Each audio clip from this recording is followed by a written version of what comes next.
Welcome back, and get ready to engage your left hand and right foot. We'll look at a simple rhythmic left hand pattern called a bass line. Getting some rhythm in your left hand will help you develop it as a separate entity from your right hand and will bring more groove into your playing. In this session, we'll begin learning to read music in the bass clef, which is where notes that the left hand plays are usually read. We'll also get our right foot into the action by introducing how to use the sustain pedal and how not to overuse it. Watch my left hand work, and then we'll learn our first bass line.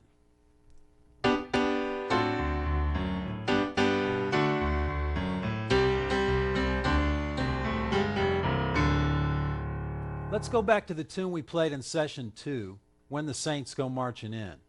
We learned how to play the melody in session 2, but now we're going to work on playing a bass line in the left hand. A bass line is a pattern of low notes that provides a rhythmic foundation and a groove to play the tune over. And we'll use a chord chart to represent the framework of the tune, which we'll need to put together that bass line with. The three chords of this tune are our old friends C, F, and G. We'll learn a simple pattern to use in our bass line, and I'll break it down for you, but first here's the sound of it. Rest. This pattern will start on the C chord, and the first note of the bass line is the C below middle C.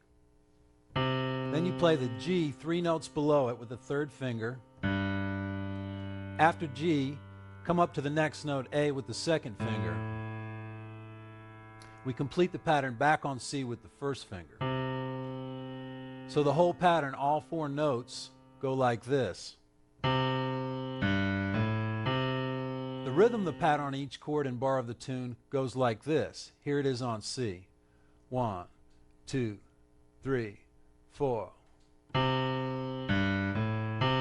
And again. Now I'll tap out the rhythm on the top of the keyboard here. And this is a great way to practice the rhythm as a separate entity. And we'll do this frequently from now on. So the pattern goes tapped. 1, 2, 3, 4. And again.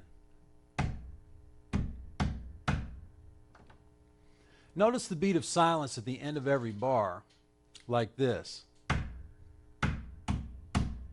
Rest. Whenever I say rest, that's the beat of silence. And it's the same rhythmic pattern on G and F. The shape of this idea or pattern can be seen and felt by playing all 3 notes simultaneously. First on C, we get a shape that looks like this. And then on F, we get a shape that looks like this. And then up 1 step to G, the shape looks like this. When you play this pattern going from C to G, you'll have to connect it. So you have to connect it on C to G. And then back. The other 2 changes in the chord will have you going from C to F and back. So here's from C down to F. And then back to C. On the last move, we'll break from the pattern and just play C with the first finger 2 times, and then G with the third finger 2 times, and then back to the pattern on C to end the tune. Since we're using the same 3 fingers and shape on each line, the whole hand needs to move the fingers in this fixed position to the new chord. It's like a little claw moving around. The fingers are playing the notes, and the forearm and hand move the claw into the next position and play them on the next chord. So now let's put our whole bass line together over the entire tune, slowly with the metronome. I set the metronome to 70 beats per minute, and I'll count us in and we'll play it together. 1, 2, 3, 4.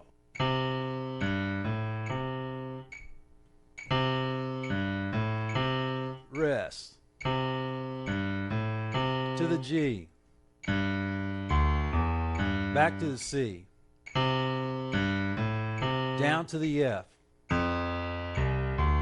Back to the C.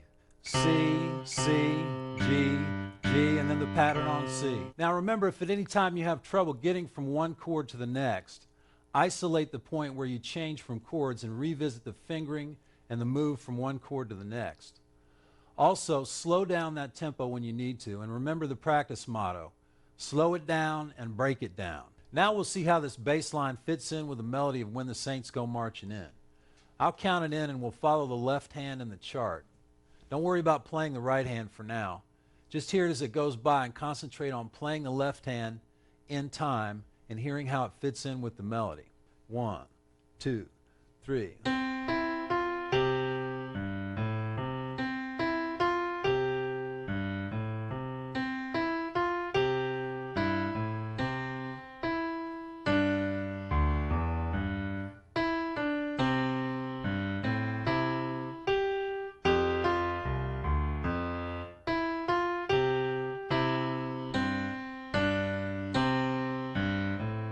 Notice that there's a little dialogue, a little give and take between the right hand melody and the left hand bass line.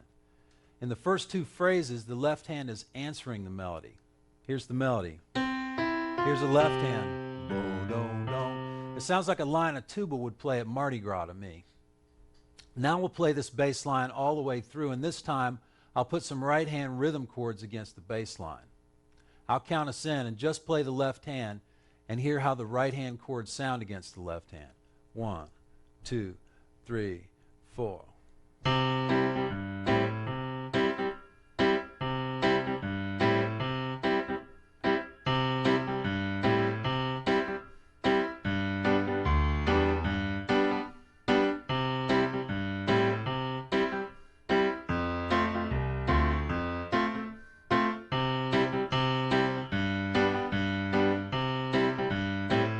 Almost got a little reggae with the right hand there. The more you develop the left hand's strength and independence, the more you'll be able to keep a bass line going while you play complementary rhythms, melodies, and chords with the right hand. Here's an advanced example of independence between left and right hand in an original New Orleans flavored bit I wrote.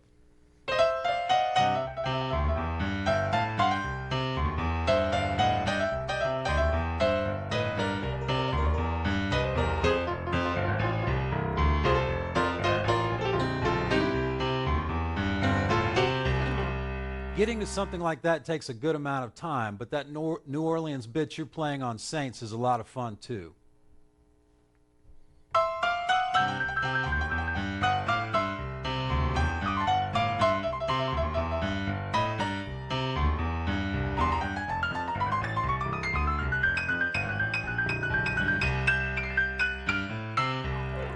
Your left hand can not only supply the foundation for chords, it can also play the melody. For those of us like me who are very right-handed, the left hand takes a bit more time to get moving than the right, but that's all right because in general, it'll play a more supportive, though vital role. It's also fun to experiment with playing chords and melodies in different ranges. And playing a melody in your left hand helps strengthen it and opens up your ears to hearing it in a new range. Let's go back to the melody of When the Saints Go Marching In. Only this time, let's give it to our left hand, down an octave from before.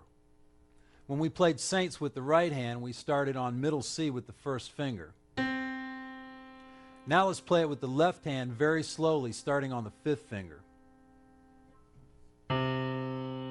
Your hand will stay in that one position. Each finger plays or stays over one note, and you already have that melody in your ear. Here are the fingers in each phrase. Phrases 1 and 2 use fingers 5, 3, 2, and 1, so they sound like this. And then the same thing again. And And then phrase 3 starts like the first two and then goes somewhere else. 5, 3, 2, 1, 3, 5, 3, 4. Phrase 4 uses fingers 3, 4, 5, 5, 3, 1, 1, 2. Phrase 5 goes 3, 2, 1, 3, 5, 4, 5. And again, we'll break this down further in the workshop. For most of us, this melody will be harder to play with the left hand, especially with the 4th and 5th fingers. In the left hand, we'll mostly be playing low notes to support the right hand, bass lines, and eventually chords with the left hand. But I want you to become aware of the piano's possibilities with these lower notes and also to strengthen your left hand. The left hand of the piano is usually represented in written music on a separate staff from the right hand's treble clef. The clef on this lower staff looks like this, and it's called a bass clef. The bass clef staff is written parallel to and just below the treble clef staff. So when piano music is written out, there are two staffs. The upper one is the treble clef staff for the higher notes on the piano, and the lower one is the bass clef staff for the lower notes on the piano. Just like on the treble clef, notes can come on the lines or the spaces or above the lines or spaces. The lines of the bass clef are the notes G, B, D, F, and A. A traditional way of remembering them is good boys do fine always. And these are those 5 notes on the piano. G, B, D, F, and A. The notes on the spaces of the bass clef are A, C, E, and G. And here they are on the piano. A, C, E, and G. Using ledger lines above and below the staff, a middle C on the bass clef will be the first line above the staff, and the space below it will be a B. The first line below the bass clef staff is an E down here. The first space below the bass clef is an F, and so on. Now let's go back to When the Saints Go Marching In the lower octave in the left hand we just practiced, and see how it looks going by on the bass clef staff. 1, 2, 3. Rest, rest, rest, rest. 1,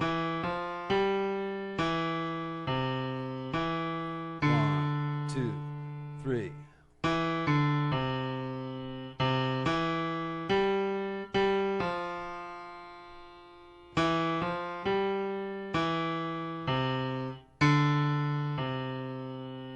We'll get to the different note and rest values soon, but for right now we're just focusing on the lines and spaces of the staff.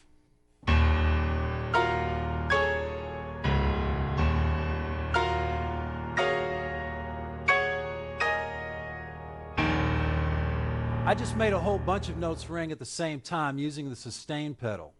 The sustain pedal is a useful, though often misunderstood and frequently overused part of the piano.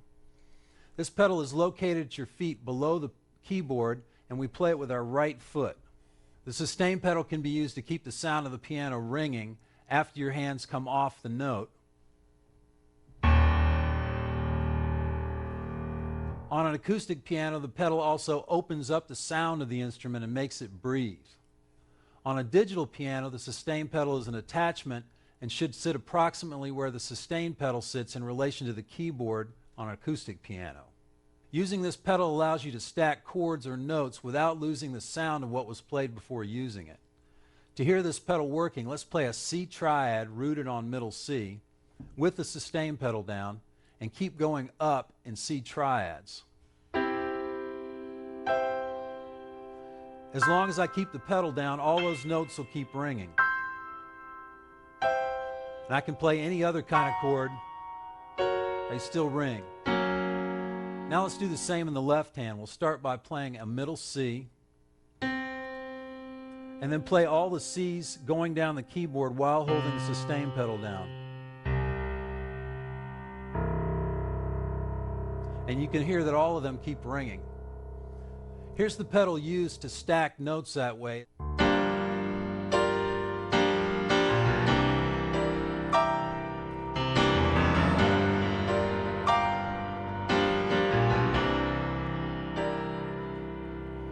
The pedal's down and I'm stacking the chords up, and I take it off and put it back down every time I change a chord. So here's where I change the chord. And here's the chord change. So the pedal went up when I changed the chord. In written music, mostly in the classical idiom, notations of when to put the pedal down are shown by pedal markers like this. These markers show when the pedal goes down and when it comes back up, and when there's no pedal marker at all, the pedal's not played.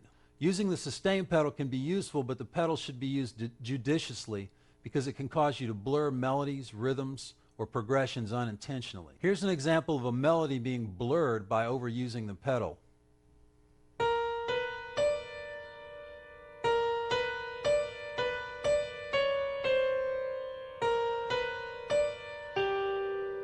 Sounds kind of spooky that way. Now here's an example of a rhythm figure being blurred by overusing the pedal.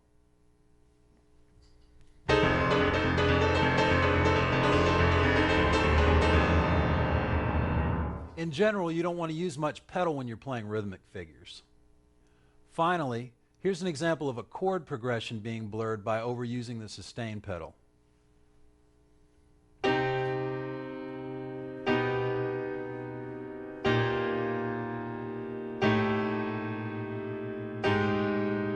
That's because I don't change the pedal when I move on to the next chord in the progression. In general, highly rhythmic pieces should use little or no pedal. For example, when I'm playing a ragtime piece, the notes need to sound like this. But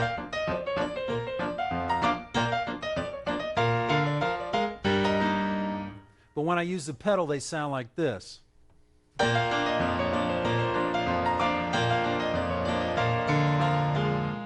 Let's try using the sustain pedal on our first chord progression.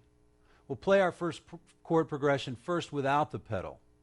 1, 2, 3, 4.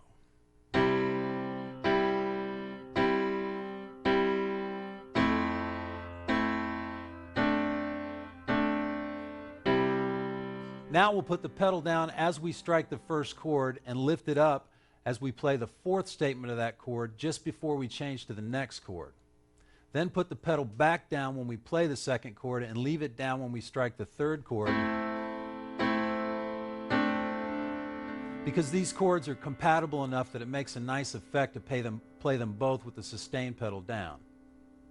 So the whole thing, using the pedal this way, sounds like this. 1, 2, 3, 4. And change the pedal, and then change it again. Practicing without the pedal helps us to develop our ability to connect things musically using our body. The wrists and forearms are mostly responsible for connection at the piano when we're not using the pedal. Practicing with the pedal and using it well will also allow us to get other colors and sounds from the piano and to use a large range of the piano at once. Check out this classical piece and how I can play the chord and the bass note with the left hand by using the pedal.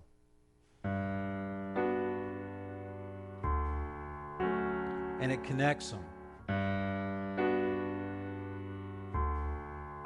The bottom line on when to use the pedal is, use it judiciously, never allow it to muddy the picture, and don't use the pedal to attempt to connect what your body can connect better and cleaner. This session's nugget is really more of a don't, and it is, don't over pedal. Develop an awareness of when you're using it.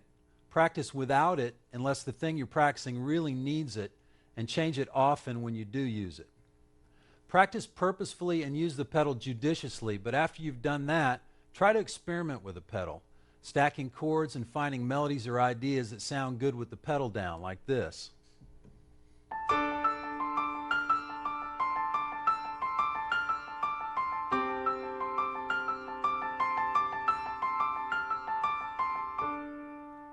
Well, we've come to the end of session 4, and we learned some new tricks in this one. using our left hand on bass lines and on a melody, and using our right foot on the sustain pedal. We'll build on that left hand foundation as we go along so that it anchors, drives, and complements what the right hand is playing. We also began reading in the left hand's clef, the bass clef. Get ready to hone these new skills in the workshop and to play that bass line along with a great band on the Play Along CD. So work that left hand.